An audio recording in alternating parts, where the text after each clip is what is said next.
오늘이 이 출애굽기 마지막 날입니다. 그동안 이제 우리가 출애굽기를 두 가지 주제로 나누어 봤잖아요. 하나님께서 이스라엘 백성들을 어떻게 구원하셨는지, 그리고 하나님께서 어떻게 이스라엘 백성들을 하나님 나라 백성으로 만들어 가시는지. 오늘 본문은 이 두 번째 주제, 하나님께서 이스라엘 백성들을 어떻게 하나님 나라 백성으로 만들어 가시는지에 대한 결론 부분입니다. 이 오늘 말씀을 통해서 우리가 예배가 회복되고 또한 믿음으로 순종하면서 그리고 삶의 의미를 더 발견하는 시간 되기를 원합니다. 이제 첫 단락을 한번 보십시오. 하나님의 임재와 우리의 반응. 34절 35절입니다. 구름이 회막에 덮이고 여호와의 영광이 성막에 충만하매 모세가 회막에 들어갈 수 없었으니 이는 구름이 회막 위에 덮이고 여호와의 영광이 성막에 충만함이었으며. 드디어 이제 하나님께서 이스라엘 백성이 만든 성막, 회막이라고도 하죠. 모일 회자를 써서 이스라엘 백성들이 있는 이곳에 하나님께서 친히 찾아오신 겁니다. 하나님께서 이스라엘 백성들을 찾아오신 것. 일전에 하나님이 임재하셨던 그 시내 산에는 이스라엘 백성들이 올라갈 수가 없었지요. 그런데 지금 이제 하나님께서 이스라엘 백성이 머무는 이곳에 지금 찾아오신 겁니다. 하나님께서 이스라엘 백성들에게 가까이 다가오신 것. 이것을 다른 말로는 사랑이라고 할 수 있죠. 그동안 우리가 봐왔던 것처럼 이스라엘 백성들은 어떤 사랑할 만한 어떤 근거가 좀 빈약했던 사람들이었죠. 그런데도 지금 하나님께서 다가오신 겁니다. 그럼 하나님의 사랑은 다음 세 가지 중에 어떤 사랑일까요? 마스미 토요토미라고 하는 그 일본 신학자가 쓴 참 사랑은 어디에? 라고 하는 그 책에서 세 가지 종류의 사랑이 있다고 기록하고 있습니다. 첫 번째 사랑은 만약의 사랑입니다. 어떤 요구 조건을 충족시켜 준다면 사랑하겠다라고 하는 그런 사랑 말이죠. 예를 들자면 이런 겁니다. 말을 잘 들으면 아빠가 예뻐해 줄게. 저와 결혼을 약속해 주면 제가 당신께 사랑을 바치겠어요. 이 조건이 붙은 사랑은 그 사랑을 대가로 무언가 얻고자 하는 것이기 때문에 이기적인 사랑이라고 볼 수 있겠죠. 두 번째 사랑은 때문에 사랑입니다. 그 사람의 됨됨이 또는 소유, 그 행위 자체 때문에 받는 사랑이죠. 그 사람에게는 사실 이미 사랑받을 만한 어떤 무언가가 있다는 이야기입니다. 당신이 너무 아름다워서 사랑합니다. 물론 부럽긴 하죠. 당신과 함께하면 마음이 따뜻해지기 때문에 당신을 사랑합니다. 첫 번째 사랑은 만약의 사랑이었는데 그 만약의 사랑보다는 이게 좀 더 때문에 사랑이 조금 더 바람직할 수도 있습니다. 왜 그러냐면 이미 상대는 사랑받는 조건이 갖춰져 있으니까 마음이 불편하지는 않겠죠. 하지만 이런 사랑은 자신의 조건보다 더 좋은 조건이 나타나면 그때 그 사랑을 새로운 사람에게 빼앗길까 봐 이제 노력하고 경쟁하는 그런 사랑이 되겠죠.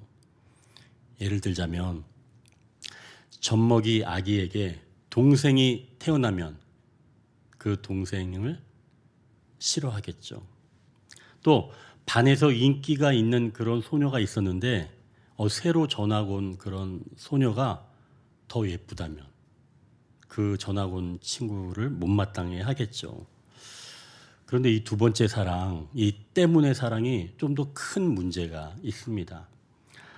상대가 무엇 때문에 나를 좋아하기는 하지만 나에게는 사랑스럽지 않은 면이 분명히 있는데 만약에 그게 드러날 경우엔 내가 그 사랑을 잃어버릴까 두렵기 때문에 그러니까 이 때문에 사랑은 늘 긴장하는 사랑이라는 것이죠. 이제 마지막 세 번째 사랑. 그럼에도 불구하고 사랑입니다. 여기에는 어떤 조건도 달리지 않죠. 보답을 기대하지도 않기에 만약의 사랑과 다릅니다.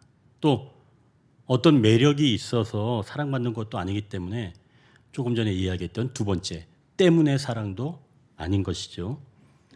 이 세 번째 사랑으로 사람들은 그 됨됨이가 어떠하든지 그럼에도 불구하고 사랑을 받는 겁니다. 이 세상에서 가장 추하고 불행해도 천한 사람이라고 할지라도 이런 불구하고의 사랑을 만나게 되면 사랑을 받을 수 있다는 것이죠.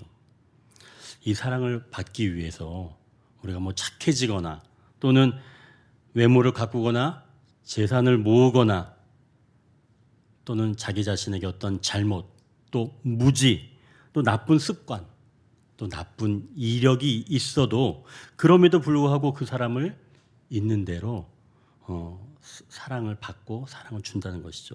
이런 사랑이야말로 우리가 마음속에서 필사적으로 갈망하는 바로 그런 사랑일 것입니다. 오늘도 우리가 살아가는 건 바로 이런 불구하고의 사랑과 비슷한 사랑을 받고 있거나 또는 언젠가는 내가 그런 사랑을 받으리라 라고 하는 그런 희망 때문에 우리가 살아가고 있는 것이죠.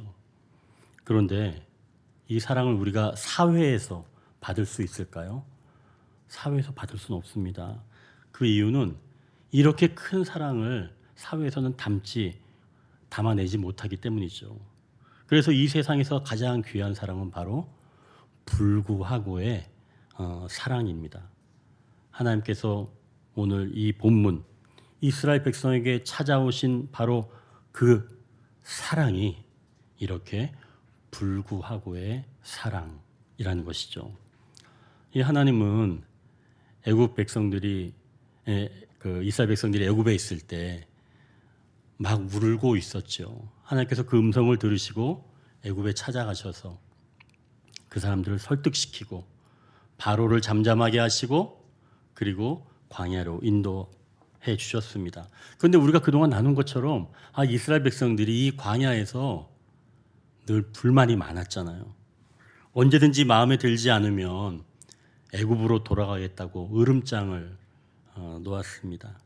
그리고 조금 마음에 들면은 콧노래를 불렀지만 또 하나님이 보이지 않으면 보이는 신을 만들어서 그렇게 섬기던 사람들이었습니다. 하나님은 그럼에도 불구하고 이스라엘 백성들 가운데 지금 오늘 친히 찾아오신 것이죠. 이 처음 시내산에서 그 영광의 광채를 나타내셨고 그 다음에는 모세의 얼굴로 나타나셨습니다. 그 다음 이제 친히 성막에 영광스러운 광채로 그 구름으로 임재하신 거죠. 하나님의 임재는 그래서 그럼에도 불구하고의 사랑입니다. 자, 이제 이러한 하나님의 임재에 이스라엘은 오늘 첫 번째 단락의 이야기처럼 반응해야 합니다.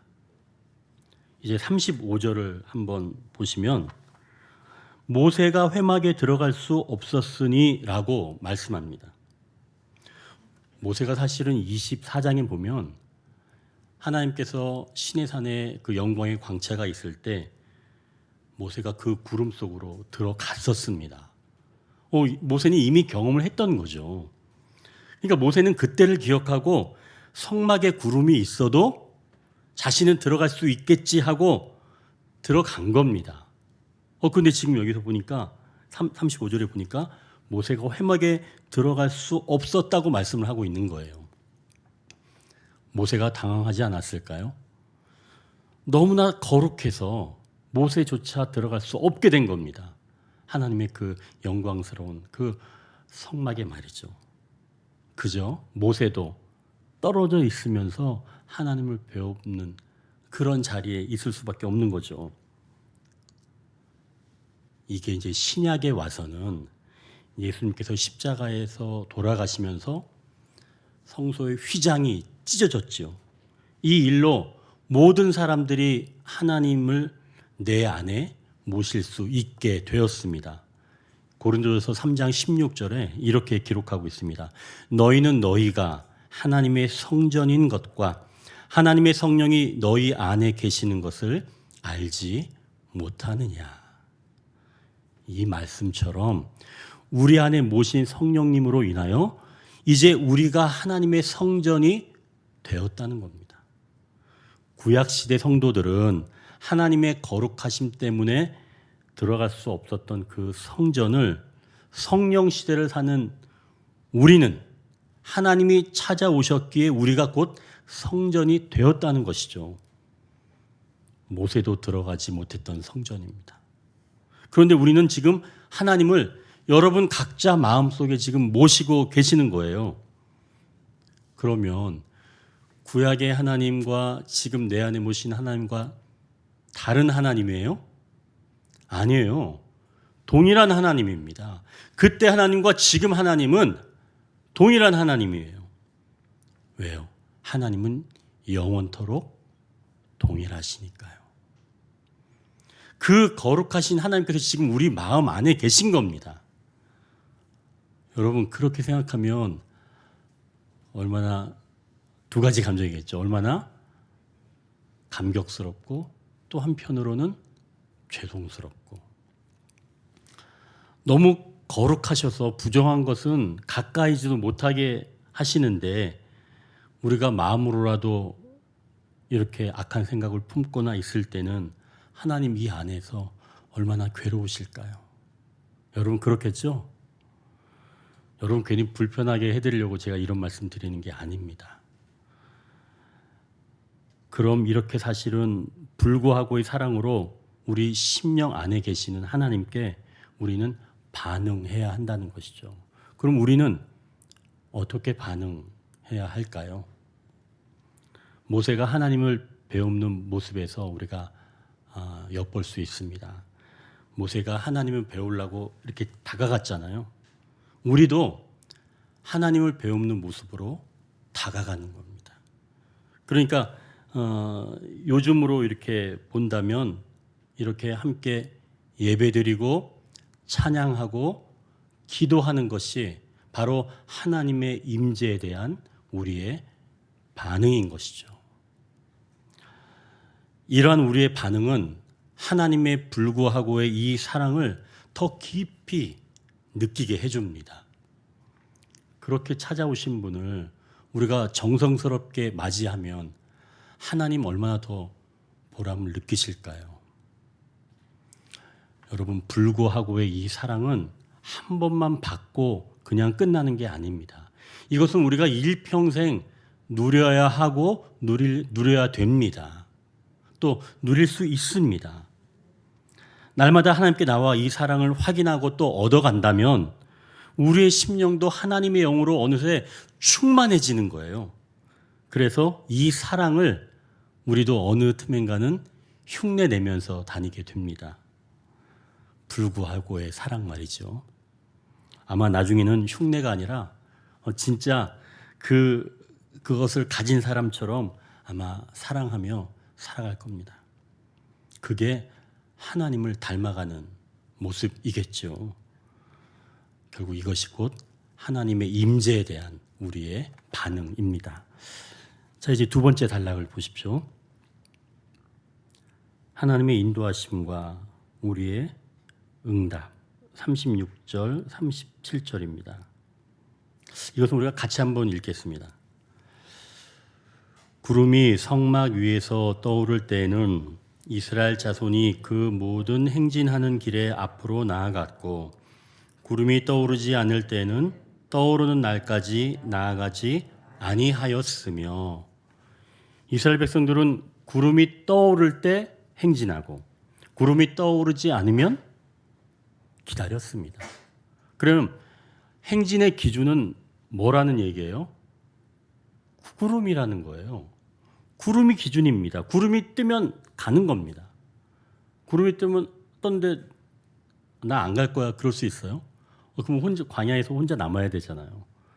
그러니까 큰일 나겠죠. 그러니까 따라가야 됩니다. 이제 여기서 좀 궁금한 게 생길 것 같아요. 누가 너무 아파서 못 가게 생겼을 때 구름이 일어나면 어떻게 해야 될까요? 이스라엘 백성들이 행진하다가 실제 이런 일이 있었습니다. 이 모세가 이방 여인을 아내로 맞이합니다. 이제 그걸 보고 이제 모세의 형이나 누나가 이제 모세를 비방을 한 거예요. 아론과 미리암이 비방을 했죠. 근데 하나님께서 이 말을 들으시고 세 사람을 다 오라고 이야기하십니다. 그러면서 하시는 말씀은 내가 선지자에게는 환상으로도 얘기하고 꿈으로도 보여주지만 이 모세는 내 집에 온전히 충성하는 사람이다. 내가 이 모세에게는 친구처럼 얼굴로 대면하여서 이야기하는 사람이다. 그런데 너희가 모세를 비방해? 라고 하면서 하나님께서 진노하셨습니다. 그리고 구름의 장막이 없어져 버렸어요. 떠나가 버렸어요. 이후에 미리암이 문둥병에 걸립니다. 그래서 진영 밖에 머물러 두게 되었죠. 하나님께서 일주일 동안 진영 밖에 놓으라고 이야기하십니다. 우리가 그 부분은 제가 좀 말씀으로 읽겠습니다. 민수기 12장 15절인데요. 이렇게 기록되어 있습니다. 이에 미리암이 진영 밖에 이레 동안 갇혀 있었고 백성은 그를 다시 들어오게 하기까지 행진하지 아니하다가 하나님이 진노하셔서 장막에 있던 구름 자체가 떠나버렸고 이스라엘 백성들은 미리암이 들어오기까지 행진하지 않았다는 말씀입니다. 그러니까 미리암이 회중에 없는 상태에서 이스라엘 백성들이 먼저 떠나지 않았다는 거죠. 그러니까 하나님이 장막에서 구름을 올리실 때에는 이스라엘 백성들이 행진하기 가장 알맞은 때라는 사실입니다. 그럼 행진은 내 생각과 감정, 느낌, 내 계획대로 행진하는 게 아니라는 거예요. 전적으로 하나님께 달려있다는 이야기입니다. 지금 내가 컨디션이 좋으니까 행진을 좀 더 해야 되겠어. 내가 지금 가야 되겠어. 반대로 내가 지금 오늘은 컨디션이 안 좋으니까 행진하지 말아야지. 이게 아니라는 거예요. 그럼 이제 이렇게 또 생각하는 분도 있을 것 같아요. 목사님, 구름이 보인다면 그냥 따라가면 되잖아요. 모세 때에는 구름이 보였지만 그 이후에는 없어진 거 아니에요? 그러니까 지금은 구름이 안 보인다는 이야기겠죠? 맞습니다. 이제는 우리 각자가 주님을 우리 심령 안에 모시고 있으니까 우리가 성전이 되었다고 이야기했죠? 우리 안에 구름이 있는 겁니다. 그러니 하나님께서는 예전의 구약의 방법대로 알려주시는 게 아니라 조금 더 다른 모습으로 이제는 알려주시기 또 한다는 것이죠. 사도 바울의 경우 그런 경우가 있었습니다. 이 사도 바울이 전도 여행을 하고 있었는데요. 사도 바울이 생각하기에 그래 내가 이제 아시아에서 더 전도를 해야 되겠다 이제 생각하고 이제 막 2차 전도 여행을 또 아시아로 막 준비해서 막 다니고 있었습니다. 그런데 성령님께서 그걸 기뻐하지 않으셨어요. 우리가 그 부분은 말씀으로 한번 보기를 원합니다. 사도행전 16장 6절에서 10절인데요. 제가 읽겠습니다. 사도행전 16장 6절에서 10절. 성령이 아시아에서 말씀을 전하지 못하게 하시거늘 그들이 부르기아와 갈라디아 땅으로 다녀가 무시아 앞에 이르러 비두니아로 가고자 애쓰되 예수의 영이 허락하지 아니하시는지라. 무시아를 지나 드로아에 내려갔는데 밤에 환상이 바울에게 보이니 마게도냐 사람 하나가 서서 그에게 청하여 이르되 마게도냐로 건너와서 우리를 도우라 하거늘 바울이 그 환상을 보았을 때 우리가 곧 마게도냐로 떠나기를 힘쓰니 이는 하나님이 저 사람들에게 복음을 전하라고 우리를 부르신 줄로 인정함이러라. 하나님은 바울이 아시아가 아닌 유럽으로 전도하기를 원하셨습니다. 그러니까 하나님은 바울에게 좀 더 원대한 꿈을 갖고 계셨죠. 그러니까 하나님의 꿈이죠. 그런데 지금 바울이 그걸 모르고 아시아에서 계속 전도하고 있으니까 하나님께서 그 여행을 막으시면서 환상으로 바울에게 보여주신 겁니다. 그랬더니 바울이 그 환상을 하나님께서 보여주시는 그 구름으로 인정하고 여기면서 일정을 바꿨다는 얘기죠. 이 이후에 바울이 배를 타고 유럽의 첫 관문인 빌립보로 들어갑니다. 그래서 거기서 루디아를 만나게 돼서 그 여인의 집을 교회로 해서 드디어 유럽에 복음이 전하게 되는 그런 시작의 길을 걷게 되는 것이죠. 하나님이 환상으로 이렇게 바울을 불렀는데 바울이 순종해서 방향을 바꿨더니 하나님께서 복음의 큰 역사를 이루시는 것을 이 바울이 이렇게 직접 경험하게 된 것이죠. 그러니까 바울의 이러한 이 경험은 하나님께서 인생을 어떻게 인도하시는지 더 신뢰하게 되는 그런 경험이 된다는 겁니다. 하나님의 인도하심에 대한 우리의 응답도 그렇습니다. 하나님이 나를 인도하시리라 라고 하는 그런 믿음으로 살아가는 겁니다. 믿는 사람들은 그래서 우리가 직장에 들어갈 때에도 우리가 그냥 들어가나요? 여러분들은 그냥 들어가지는 않죠? 어떻게 하고 들어가요? 기도해보고, 그렇죠?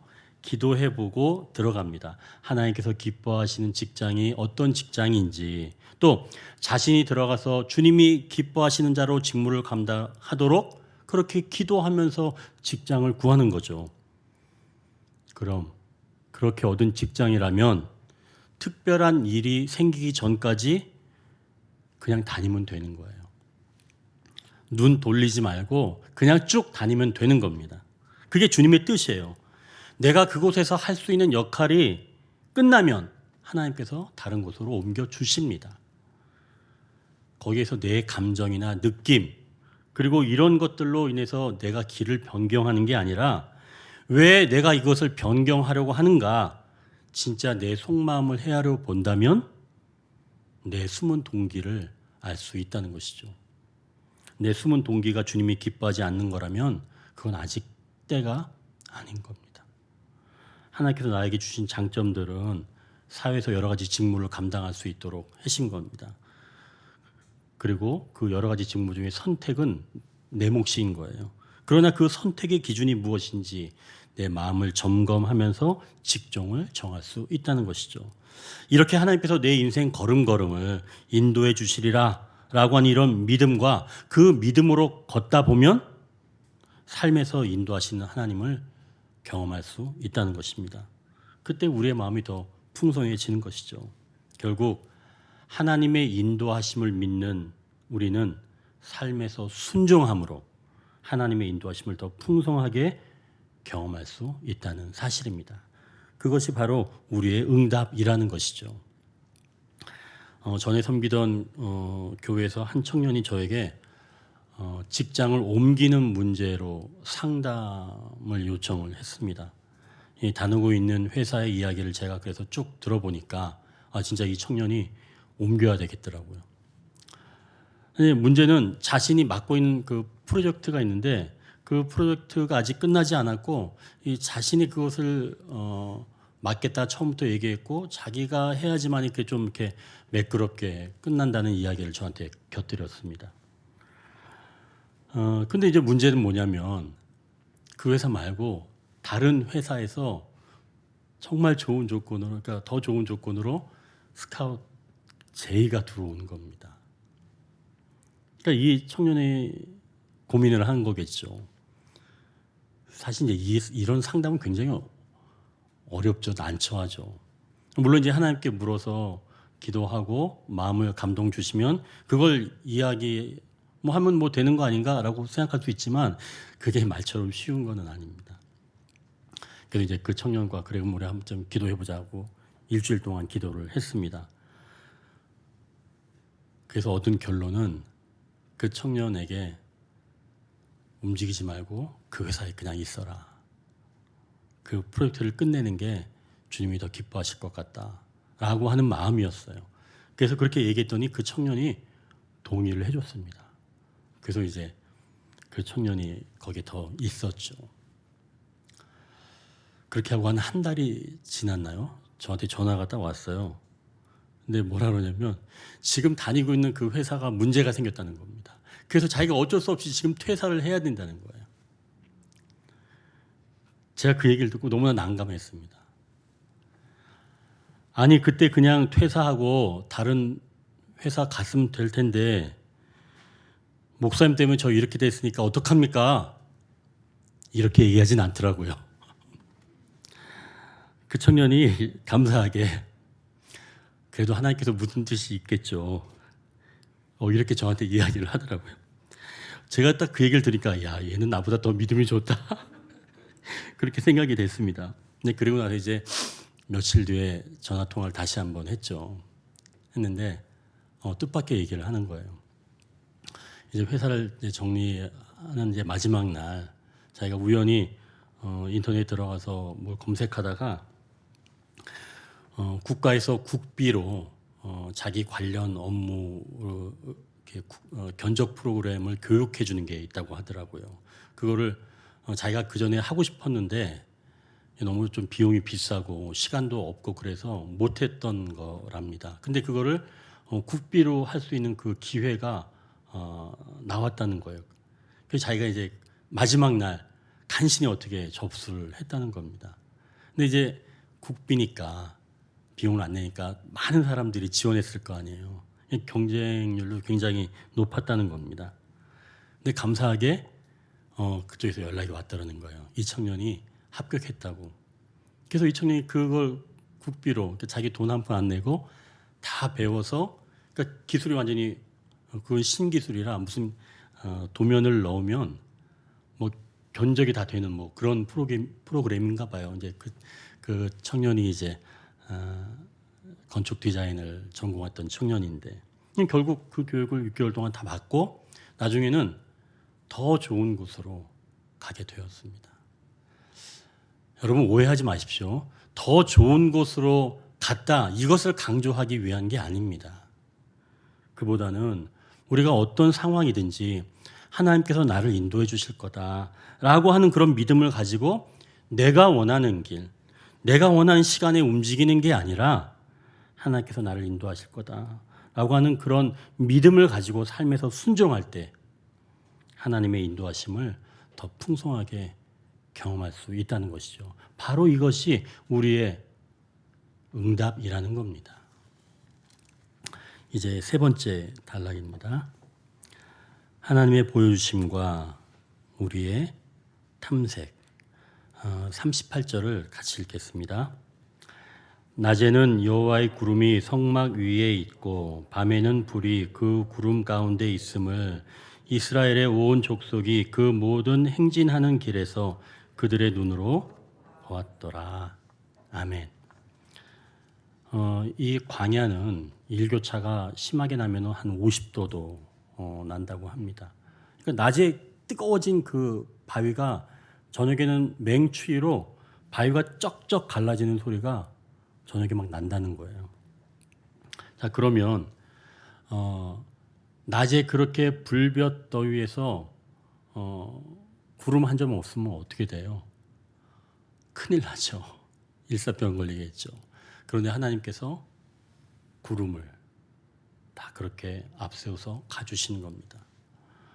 그리고 저녁은 또 어때요? 너무 춥고 맹수들도 있는데 그 구름 가운데 불기둥, 그러니까 구름 안에 그 불기둥이 생기면서 주변이 따뜻해지는 겁니다. 그러면 그 구름 기둥과 불기둥을 보면서 이스라엘 백성들이 얼마나 마음이 흡족했겠어요. 물론 이제 아까 모세를 비방한 사건으로 인해서 구름이 잠깐 물러간 적이 있었죠. 그 물러갔을 때는 이스라엘 백성들이 얼마나 힘들었겠어요. 그 구름이 없어졌으니까. 물론 잠깐이었지만 하나님의 그 부재는 아마 얼마나 큰 고통인지 그들이 며칠 동안이라도 아마 깨달았을 겁니다.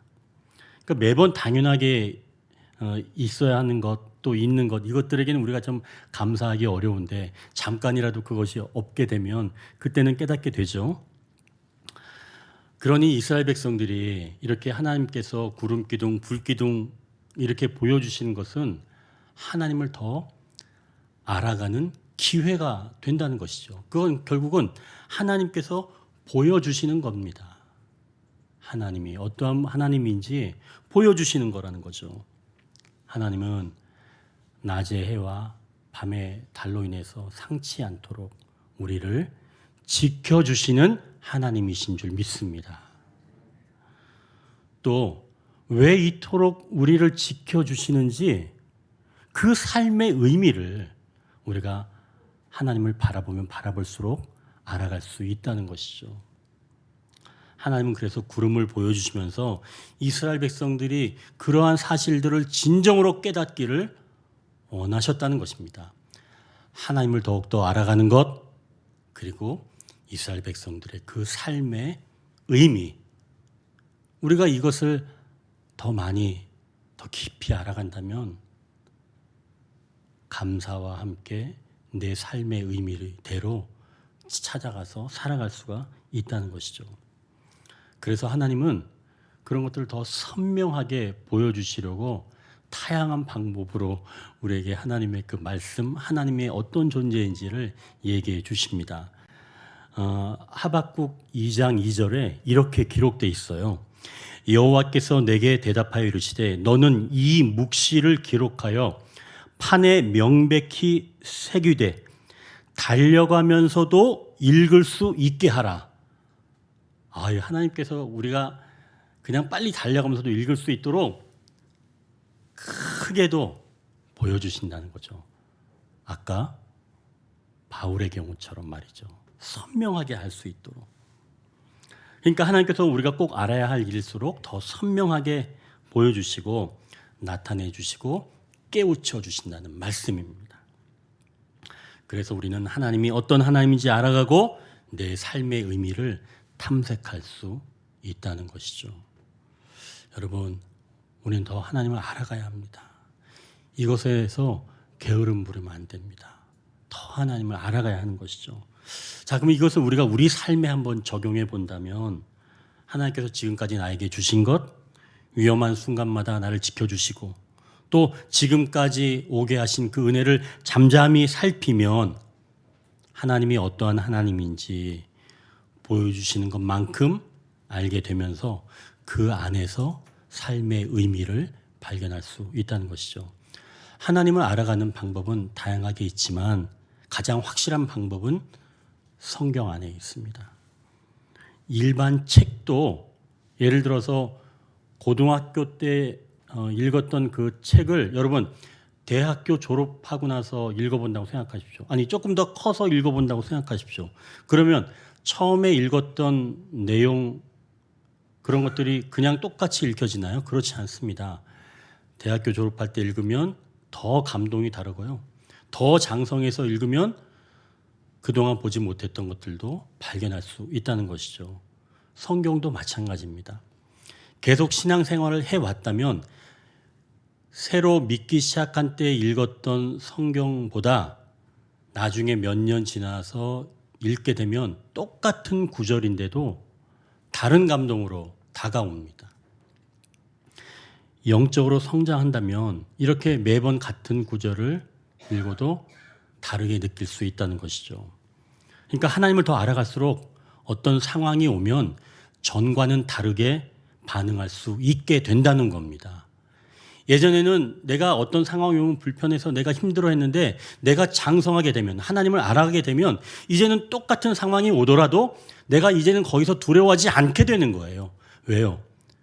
하나님이 나를 인도하시니까. 내가 하나님 더 알아가니까. 그러니까 이제는 똑같은 상황이 오더라도 내가 두려워하지 않고 오히려 더 하나님을 찾게 되는 겁니다. 그리고 그 가운데서 내 삶의 의미를 발견하게 된다는 거죠. 그러니 우리가 하나님을 더 깊이 알아가는 이 과정을 말씀 속에서 그리고 삶 속에서 더 깊이 알아가야 한다는 겁니다. 이게 바로 우리의 그 탐색, 즉 하나님의 보여주심과 우리의 탐색이라는 말씀입니다. 오늘 우리가 세 가지를 나누었습니다. 첫 번째 단락에서는 하나님의 임재에 대한 우리의 반응이었죠. 이것은 하나님을 예배하고 찬양하고 기도하는 것으로 나누었습니다. 두 번째, 하나님의 인도하심에 대한 우리의 응답은 삶에서 하나님께서 인도하여 주심을 믿고 순종하며 살아갈 때 하나님께서 놀랍게 역사해 주시는 것을 경험할 수 있다고 나누었습니다. 그리고 세 번째, 하나님의 보여주심과 우리의 탐색은 하나님을 더욱더 알아가면 우리의 삶의 의미도 더욱더 탐색하면서 알아갈 수 있고, 그리고 그 안에서 풍성한 삶을 살 수 있다는 것이죠. 이렇게 예배와 순종의 경험, 그리고 하나님을 알아가면서 삶의 의미를 찾는 것은 출애굽 신앙 공동체뿐만이 아니라 오늘 우리 이 언덕 위의 성도들에게도 동일하게 말씀해 주시는 평생의 아름다운 과정이라는 것이죠.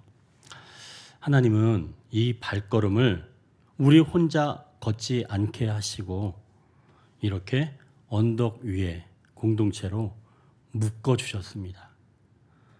그래서 성령님께서 인도해 주시면서 우리가 함께 간다면 어느덧 우리의 신앙이 이제는 훌쩍 성장해서 하나님의 새로운 모습들을 발견하면서 은혜를 얻을 수 있다는 것이죠. 이제 이 깊어가는 가을, 우리가 이 공동체 안에서 다시 한번 이 세 가지 예배와 순종의 경험, 그리고 하나님을 알아가는, 그로 인해서 삶의 의미를 더욱더 깊이 찾아가는 더욱더 아름답고 복된 공동체, 우리 성도들이 되시기를 주님의 이름으로 축원합니다.